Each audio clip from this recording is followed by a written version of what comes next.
l'expérimentation d'une nouvelle machine est toujours empreinte de quelques difficultés. Toutes nos excuses pour ce retard. Voici le titre du journal. Le Burkina et la Tunisie sont satisfaits de la nouvelle impulsion donnée à leur coopération bilatérale. La visite du Premier ministre tunisien à Ouagadougou et les accords signés dans ce cadre augurent de nouveaux départs. L'attaque chimique attribuée par l'opposition à Damas mais rejetée par le pouvoir syrien divise aussi la communauté internationale qui peine à adopter au Conseil de sécurité de l'ONU une résolution condamnant le régime de Bachar al-Assad. La Tunisie et le Burkina relancent leur coopération bilatérale à l'issue de la visite à Ouagadougou du Premier ministre tunisien Youssef Chaeb. Le bilan du séjour burkinabé du chef du gouvernement tunisien a été dressé hier au cours d'une conférence de presse commune avec Paul Kabatieba. Les deux pays se félicitent des conclusions auxquelles ils sont parvenus et affichent une volonté ferme de renforcer les échanges commerciaux entre Ouagadougou et Tunis. Reportage Salif Belem, Vincent Tiendré-Béogo. Un communiqué conjoint sanctionne les 48 heures de travail entre Paul Kabatieba et Youssef Chayed. De ce document lu par le chef de la diplomatie burkinabé, on note une volonté de renforcer et de diversifier la coopération bilatérale entre Ouagadougou et Tunis pour un partenariat mutuellement avantageux. Face à la presse, les deux chefs de gouvernement se félicitent de nouvelles perspectives d'échanges commerciaux entre leurs pays. Cette visite a permis de mettre en place les jalons d'une véritable coopération économique et commerciale avec l'ouverture de l'ambassade de Tunisie à Ouagadougou aujourd'hui même, avec l'ouverture d'une représentation de l'UTICA, l'Union tunisienne de l'industrie, du commerce et de l'artisanat, aujourd'hui aussi, avec l'exemption de visa entre les deux pays, avec les lignes aériennes mises en place. Je pense qu'aujourd'hui, le cadre existe réellement pour fructifier, développer davantage les relations économiques dans un partenariat gagnant-gagnant entre nos deux pays. Il y a des valeurs partagées entre nos deux pays. Et ces valeurs-là, ce sont celles qui sont à la base du développement, celles qui sont à la base du progrès. C'est l'attachement viscéral de nos pays et de nos jeunesses respectives à la liberté, au progrès, à la justice et aux droits humains. Ça, c'est important. Et ça, c'est vraiment le socle sur lequel nous allons bâtir les relations futures entre nos deux pays. Les deux personnalités s'expriment aussi sur des questions régionales et internationales et partagent un même point de vue sur certaines préoccupations. Paix et sécurité, stabilité et prospérité. En quittant Ouagadougou, Youssef Chayed laisse une carte d'invitation à Paul Kabatieba pour une visite officielle dans son pays.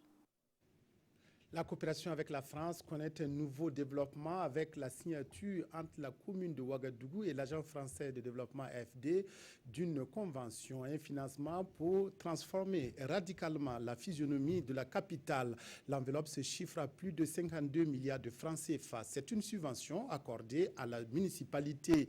Ceci dans le cadre de la mise en œuvre de la deuxième phase du projet de développement durable de Ouagadougou, PDDO. Reportage Roger Cam, Nathalie Savadogo.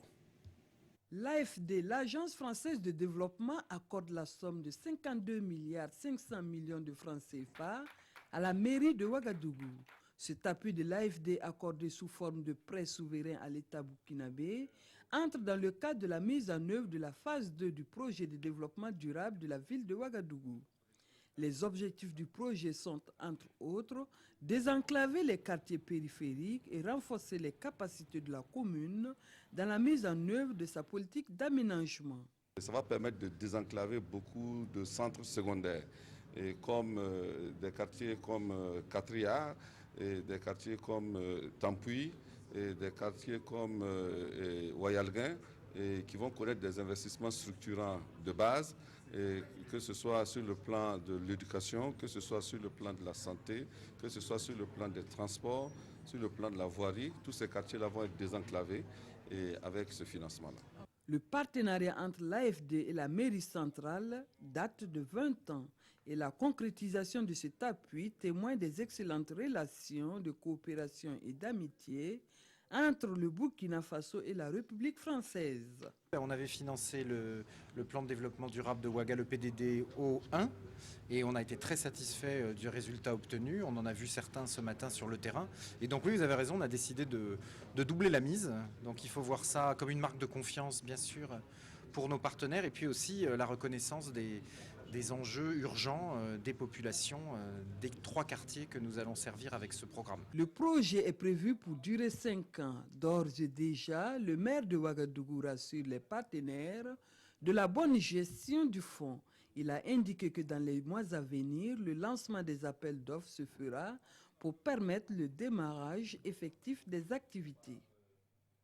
La réflexion est engagée autour de la problématique de la migration au Burkina. Un forum national se penche sur la contribution de la diaspora au développement social et économique du pays. La rencontre rassemble des acteurs de la société civile, des partenaires techniques et financiers ainsi que des Burkinabés de l'extérieur. Panwadrogo Jean Zongo, Bouma, Ernest Nébié. Ce forum national sur la migration va se pencher essentiellement sur la contribution de la diaspora burkinabé au développement économique et social du Burkina Faso. Il s'inscrit dans le cadre de la mise en œuvre du PNDS. Vous voyez très bien que la contribution dans mon allocution, j'ai pu le signifier, qu'il y avait un paquet quand même important de ressources qui venaient de la diaspora. On a évalué cela à 96 milliards de francs CFA par an. En général, c'est utilisé pour des dépenses sociales, pour construire des maisons, ce qui est très bien.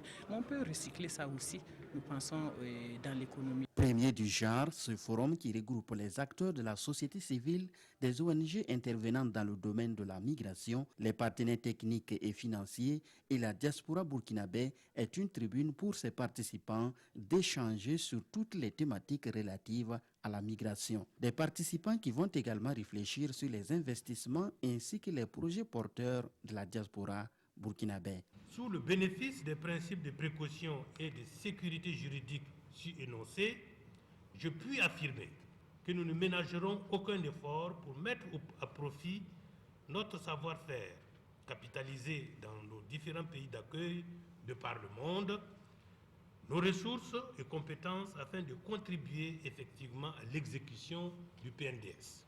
D'ores et déjà, ce forum offre l'opportunité de partager des expériences réussies et d'échanger sur les problèmes auxquels nous sommes confrontés dans nos juridictions respectives. Les recommandations qui seront issues de ce forum feront l'objet d'un examen minutieux de la part du gouvernement. Toute chose qui l'aidera à prendre des décisions à la hauteur des attentes des participants, a dit le ministre en charge de l'économie qui a représenté le Premier ministre à cette rencontre de haut niveau. L'Union économique et monétaire ouest-africaine UEMOA a réuni à Ouagadougou fin mars des experts pour mettre en place un comité régional de facilitation des échanges au sein de l'Union. Il s'agissait de construire un consensus entre les États membres pour un développement harmonieux des échanges entre pays de la sous-région, quelques jours après l'entrée en vigueur de l'accord de facilitation scellé en 2013. Linda Kabore, Zalissa Sanfo, reportage. À travers cet atelier, les représentants des pays membres de l'UEMOA réfléchissent à la mise en place d'un comité régional de facilitation des échanges commerciaux. Un comité qui va permettre d'améliorer le commerce entre les 8 pays de l'UEMOA. Ce comité régional va coordonner les actions des comités nationaux et faire en sorte que les structures qui sont chargées de développer le commerce dans nos États puissent travailler en harmonie pour éviter que ça n'aille dans tous les sens. Parce que notre objectif aujourd'hui, c'est de faire en sorte que les échanges intracommunautaires, c'est-à-dire les échanges entre nous, soient suffisamment développés pour que nous puissions avoir une base suffisante pour affronter le commerce international, le marché international. L'Union européenne, qui est un appui financier, accompagne ce processus d'intégration régionale de l'Afrique de l'Ouest. Et selon son représentant, c'est un partenariat gagnant-gagnant. S'il n'y a pas de commerce et d'investissement, il n'y a pas de croissance. S'il n'y a pas de croissance, il n'y a pas d'emploi. Et s'il n'y a pas de croissance, il n'y a pas d'emploi, il n'y a pas de développement économique. Donc l'Union européenne est un partenaire pour accompagner ce processus d'intégration régionale qui est clé pour le développement du Burkina Faso et de toute la zone Afrique de l'Ouest. À travers l'amélioration des échanges commerciaux, la Commission de l'UEMOA et ses partenaires espèrent une croissance économique des pays membres, de l'Union. Les agriculteurs burkinabés bénéficient d'une formation en entrepreneuriat agricole à Bobo-Dioulasso, une formation rendue possible grâce au programme BUS financé par l'organisation allemande AHA. Cette organisation s'est donnée pour objectif de renforcer les capacités des entrepreneurs agricoles. À Bobo-Dioulasso, l'accent sera surtout mis sur le développement personnel. Reportage Hassan Gourabou, Mireille Carole Tougma. Renforcer les capacités des producteurs agricoles en entrepreneuriat, c'est ce à quoi répond le concept dénommé en allemand BUS. Et ce sont 22 producteurs qui participent ici à une phase de ce programme, lesquels producteurs seront chargés de partager leurs connaissances avec leurs structures de base. La présente formation, c'est permettre aux organisations paysannes d'avoir des formateurs endogènes pour renforcer la capacité de leurs membres. Et donc, c'est une formation des formateurs. Et la suite, chaque organisation va organiser des formations pour ses membres. Au cours de cette formation, ces futurs formateurs ont reçu les rudiments nécessaires pour développer l'esprit d'entreprise. Cette analyse qui concerne l'entreprise doit amener en réalité le former à détecter ses potentialités. Quels sont les avantages du marché, quelles sont les potentialités du marché et quels sont les produits sur lesquels il peut se baser. Ces programmes de formation sont du AHA, Andreas Hermes Academy, qui développe depuis 1960 des formations en entrepreneuriat à l'intention des agriculteurs des villes et campagnes. Des programmes qui privilégient l'approche participative où le formateur conduit le processus par des réflexions individuelles. Restons à Bobo, où une nouvelle cimenterie va bientôt sortir de terre. Le groupe CIMAF a annoncé la construction de cette cimenterie d'une capacité de 700 000 tonnes et qui va générer 1000 emplois directs et indirects. En dévoilant leur projet, les promoteurs ont promis de mettre à la disposition des consommateurs du ciment de qualité à un coût accessible. Yacouba Gamene, Olopoda, précision. Le groupe CIMAF veut construire une nouvelle cimenterie à Bobo-Dioulasso. D'une capacité de 700 000 tonnes, cette nouvelle usine dont le début des travaux de construction est prévu pour la fin du premier semestre de l'année 2017 vise un objectif: satisfaire les besoins du marché, mais surtout contribuer à faire de Bobo-Dioulasso un pôle industriel au Burkina Faso. Il y aura des recrutements au niveau de l'usine importants et puis les emplois en direct seront tout aussi importants puisque nous sommes pourvoyeurs d'un nombre important de services, le transport, le service, la maintenance, les laboratoires. Donc c'est autant de domaines qui vont pouvoir réaliser un véritable envol au niveau de la région de Bobo et nous en serons fiers naturellement puisque ça fait partie aussi de nos objectifs. La construction de cette usine CIMAF à l'ouest du Burkina va générer plus de 1000 emplois directs et indirects. 20 milliards de francs CFA. C'est le coût des investissements de ce projet qui met en avant le respect de l'environnement et la valorisation des matériaux locaux. Aujourd'hui, avec notre usine à Ouagadougou, nous constatons que nous avons des volumes d'affaires qui sont importants dans la région de Bobo et le coût du transport vient gréver le coût de production. Donc notre objectif, c'est de réduire davantage nos coûts de production pour que nous puissions offrir un ciment accessible à un prix très abordable également à la population de Bobo, parce qu'aujourd'hui la population au niveau de Ouagadougou en profite, l'usine étant proche, et il était temps que Bobo puisse avoir également son usine et que le prix puisse être comparable à celui de Ouagadougou. CIMAF Burkina annonce également l'augmentation de la capacité de production de l'usine de Ouagadougou courant 2018. Une capacité qui passera de 700 000 tonnes à plus de 1 700 000 tonnes par an avec un investissement de plus de 25 milliards de francs CFA. La ville de Sia, capitale de la culture burkinabé, a vécu depuis samedi dernier au rythme du festival des arts de la rue. La 10e édition a rassemblé plus de milliers de participants et une trentaine d'artistes. La manifestation qui a duré 3 jours a permis au public d'assister à des concerts gratuits et de voir des exhibitions de masques. Ali Traoré nous attend à Bobo-Dioulasso. Pour la 10e fois, le festival des arts de la rue a tenu ses promesses. Véritable cadre de promotion de la culture et des diversités ethniques qui existent dans la ville de Sia, le festival réunit plus d'1 millier de participants et une trentaine d'artistes du territoire et de l'extérieur. L'art n'est pas franchement, comment dire, soutenu comme on veut, sans mentir, soutenu comme on veut. On s'est dit que bon, si nous-mêmes on se croise les bras, ça va être compliqué. Parce que l'art c'est autre chose, c'est la culture. Chacun de nous, chacun a une culture chez lui.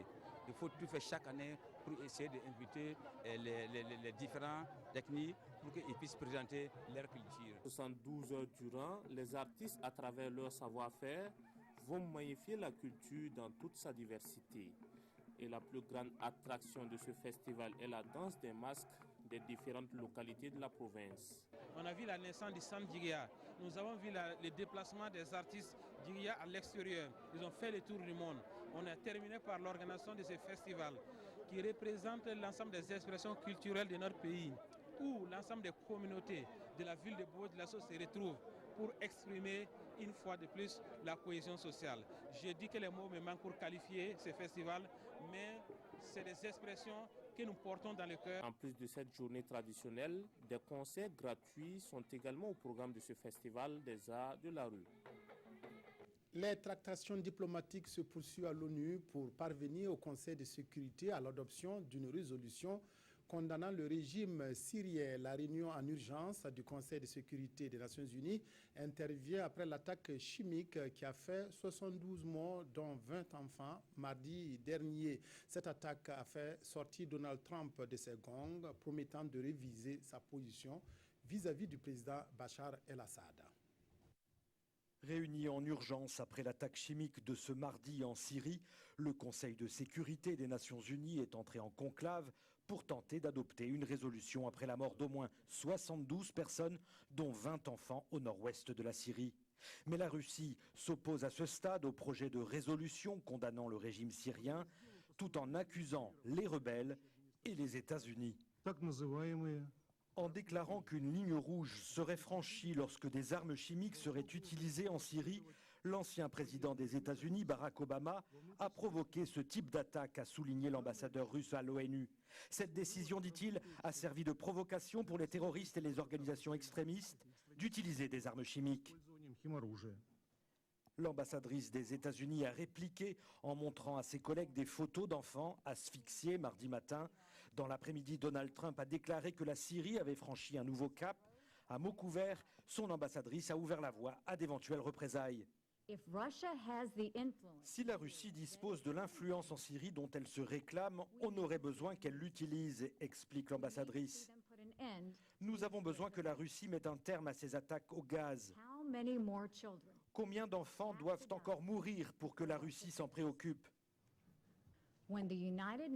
Lorsque les Nations Unies échouent régulièrement dans leur devoir d'agir collectivement, dit-elle, il arrive un temps dans la vie des États où ils sont contraints d'agir par eux-mêmes.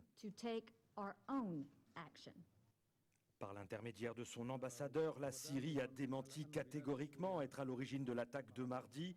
Reste à savoir si Moscou soutiendra Damas jusqu'au bout. Mercredi soir, Donald Trump a réitéré ses accusations contre Bachar al-Assad. L'annonce de la nomination des nouveaux premiers ministres en RDC par le président Kabila est décortiquée par les journaux qui reviennent aussi dans leurs colonnes sur la volonté des ex-CDR de contribuer à la lutte contre l'insécurité au Burkina. La revue de presse est signée Vincent Tiendrebeogo. Les ex-CDR, les comités de défense de la Révolution, se proposent d'apporter leur contribution à la sécurisation du pays.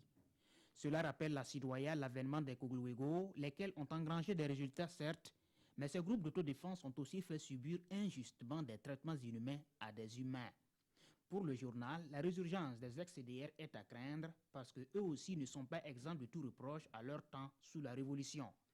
Le journal ajoute que plus de 30 ans après cette révolution, un ex-CDR aussi jeune soit-il ne peut avoir moins de 50 ans. Alors, de quoi un quinquagénaire est-il encore capable sur le plan opérationnel ? Mais le journal ne rejette pas totalement l'idée, seulement il espère que ces CDR aillent s'installer dans le Sahel pour aider à traquer les terroristes. Traquer les terroristes, aujourd'hui au Faso nous relaie une information selon laquelle une vaste opération conjointe de ratissage est en cours dans le Soum et au-delà de la frontière. Des soldats français et burkinabés fouillent maison par maison, village après village, nous rapporte le journal. Un premier ministre annoncé en RDC dans les heures qui suivent Kabila fait durer le suspense, titre Le Pays.